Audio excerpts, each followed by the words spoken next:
नमस्कार। जय जय श्री सीताराम। मित्रों, आप श्री पद्म पुराण के अंतर्गत वर्णित माघ मास के महात्म की कथा सुन रहे हैं।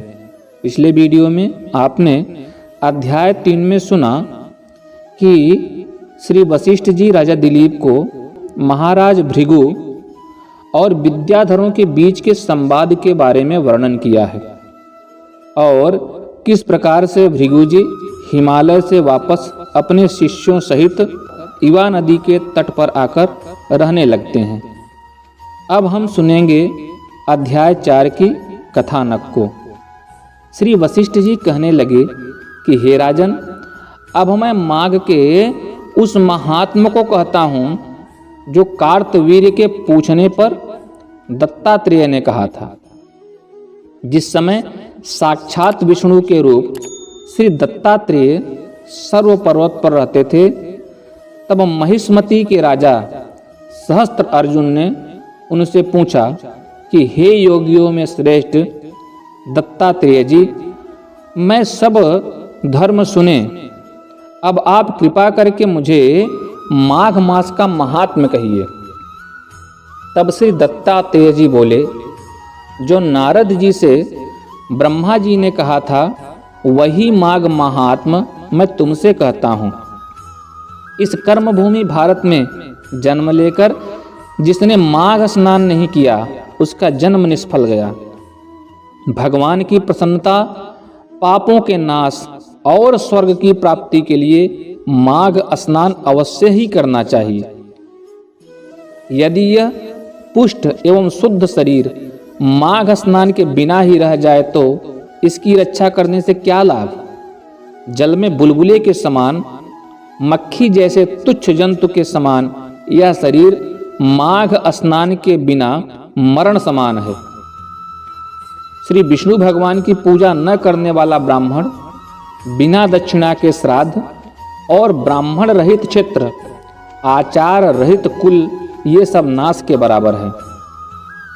गर्व से धर्म का, क्रोध से तप का, गुरुजनों की सेवा न करने से स्त्री तथा ब्रह्मचारी और बिना जली अग्नि से हवन, बिना साक्षी के मुक्ति का नाश हो जाता है। जीविका के लिए कहने वाली कथा, अपने लिए ही बनाए हुए भोजन की क्रिया, शूद्र से भिक्षा लेकर किया हुआ यज्ञ तथा कंजूस का धन, यह सब नाश के कारण है।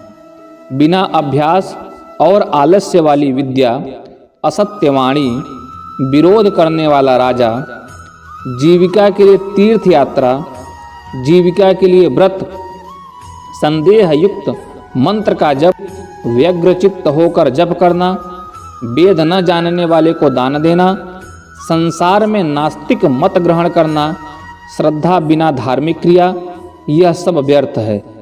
और जिस तरह दरिद्र का जीना व्यर्थ है, उसी तरह माघ स्नान के बिना मनुष्य का जीना व्यर्थ है।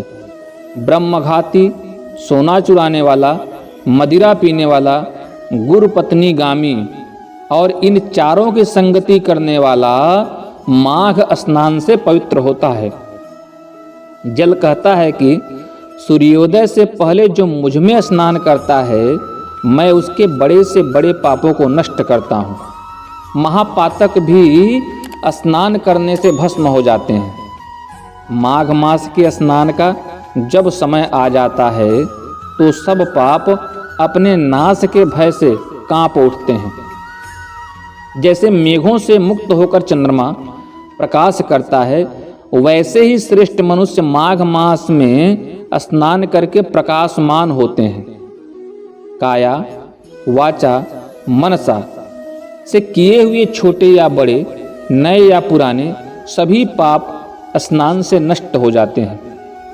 आलस्य में बिना जाने जो पाप किए हों वह भी नाश को प्राप्त होते हैं। जिस तरह जन्म जन्मांतर के अभ्यास से आध्यात्मिक ज्ञान की प्राप्ति होती है, उसी तरह जन्म जन्मांतर के अभ्यास से ही माघ स्नान में मनुष्य की रुचि होती है। यह अपवित्रों को पवित्र करने वाला बड़ा तप और संसार रूपी कीचड़ को धोने की पवित्र वस्तु है। हे राजन, जो मनवांछित फल देने वाला माघ स्नान नहीं करते वह सूर्य चंद्र के समान भोगों को कैसे भोग सकते हैं। तो इस प्रकार से माघ महात्म जो कि पद्म पुराण में वर्णित है उसका चौथा अध्याय समाप्त होता है। अगर आप चैनल पर नए हैं तो सब्सक्राइब करके बेल आइकन दबा दीजिए और कमेंट में अपनी राय जरूर लिखिए कि इस वीडियो के संदर्भ में आपके क्या विचार हैं। और अगर संभव हो सके तो एक बार ओम नमो भगवते वासुदेवाय जरूर लिखें। इससे भगवान नाम संकीर्तन होता रहेगा। जितने लोगों की दृष्टि आपके लिखे हुए संदेश पर जाएगा उतना ही अधिक आपको लाभ प्राप्त होगा। अपने सगे संबंधियों से भी इस वीडियो को साझा करना नहीं भूलिएगा और उनसे भी चैनल को सब्सक्राइब करने के लिए कहिएगा। साथ ही साथ आपको यह भी जानकारी दे दें कि मेरे चैनल पे श्री गरुड़ पुराण सारोद्धार के संपूर्ण अध्याय, कार्तिक मास की पूरी कहानियाँ उपलब्ध हैं। आप चाहें तो उससे भी लाभान्वित हो सकते हैं तथा और भी सनातन धर्म से संबंधित गूढ़ जानकारियाँ समय समय पे आप तक पहुँचती रहेंगी। इसलिए चैनल को सब्सक्राइब करके बेल आइकन दबा दीजिए। और हाँ, अगर आपको वीडियो अच्छा लगे तो लाइक करना नहीं भूलिएगा। पूरे वीडियो में अंत तक बने रहने के लिए आप सभी का हृदय से धन्यवाद। नमस्कार। जय जय श्री सीताराम।